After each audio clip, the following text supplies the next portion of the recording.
Okay, what's up, world? I want to talk to y'all about a story I saw last week in this Dallas Observer newspaper. And the story is entitled "Dallas Cop Found Not Guilty of Homicide After Killing Bicyclist with a Police Car." So the story goes that this past Friday, which was April 21st, a jury in Dallas County found former Dallas Police Department officer Brian Burgess not guilty of criminally negligent homicide in the death of Fred Bradford Jr. This verdict came down 4 years to the day after he had hit Bradford with his police car after a brief chase on the south side.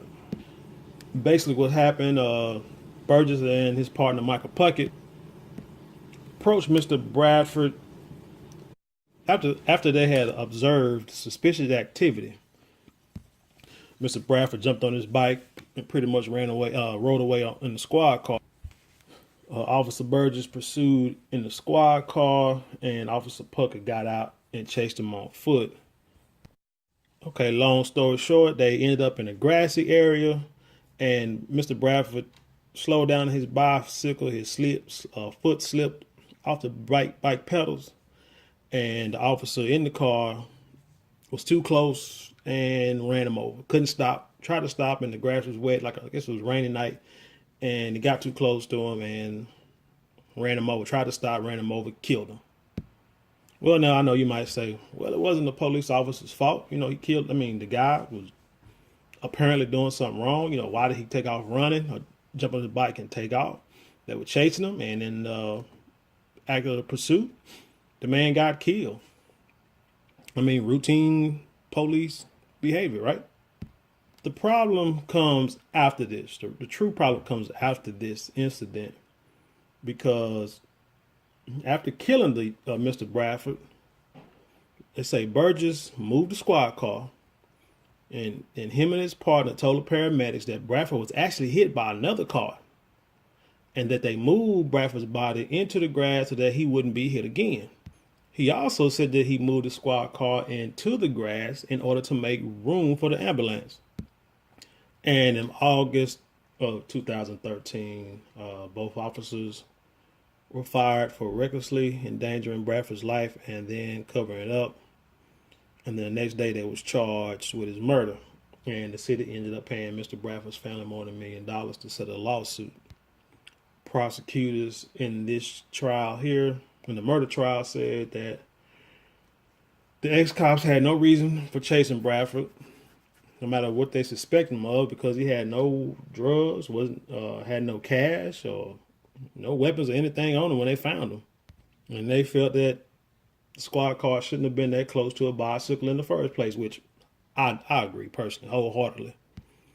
And another kicker, which really makes you hate the system and some of these lawyers and even the media, whoever that may do this, they like to turn the victim into the perpetrator of the crime.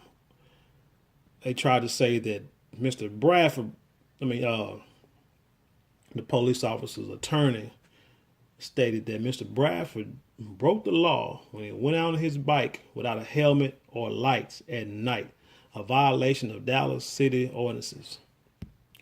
And see, that's kind of stuff that really pisses you off, because you know how many times you can go through Dallas or any city and see people riding a bike daytime, nighttime, no helmets, no reflectors, things of that nature, and they never get a ticket, never get stopped, never get asked a question. Just going about your business, because that's not a main priority, even jaywalking for that matter. Police understand that people are people, and people need to be on with their lives, and police have better things to worry about than someone who doesn't have a helmet or a light on their bicycle. Now this former police officer is saying that since he got off on these charges, he's going to try to get his job back. Well, okay, good luck with that one. But I want to talk to the prosecutors, the district attorney in this case. This trial goes to prove that the system works for each other. They're not going to work against the police officers, because the charges were criminally negligent homicide.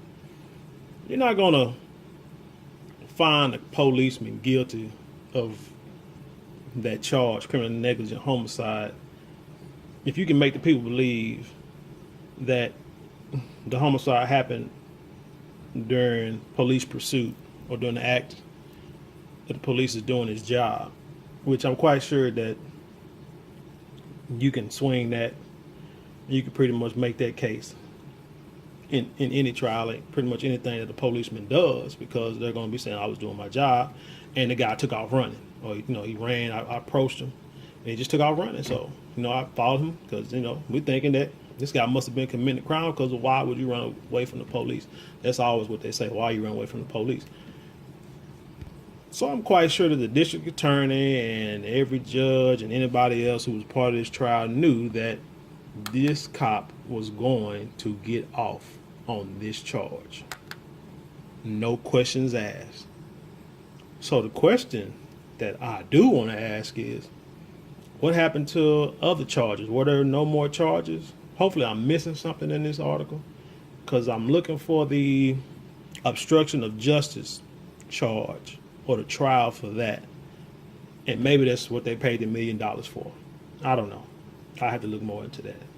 But the obstruction of justice trial charge, that should go to a trial, because he moved evidence to hinder an investigation to make the police and everyone involved believe that they had nothing to do with killing this guy, because they know in their hearts they did something wrong. So I'm thinking this guy should have went to trial for that. And then I'm quite sure he would have got some time spent for that, because I know a few people who have went to jail and been charged with seen stories of people going to jail for obstruction of justice charges, just by lying and saying that they didn't know where a person was when actually they was in the same room with them, or they knew exactly where they was at. So this is like a bunch of bull to me. But hey, instead of sitting here complaining about how the system is, we got to talk about how a solution on how the system has to be. This is where we come in. We raise our kids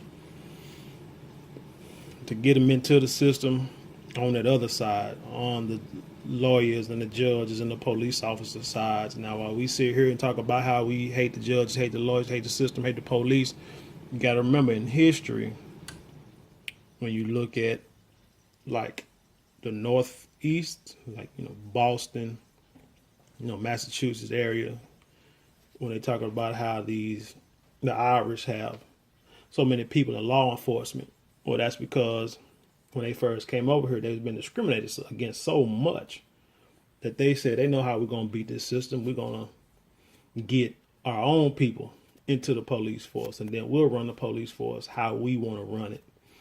And still, and you know what? That practice still goes on today in many businesses and law enforcement and government.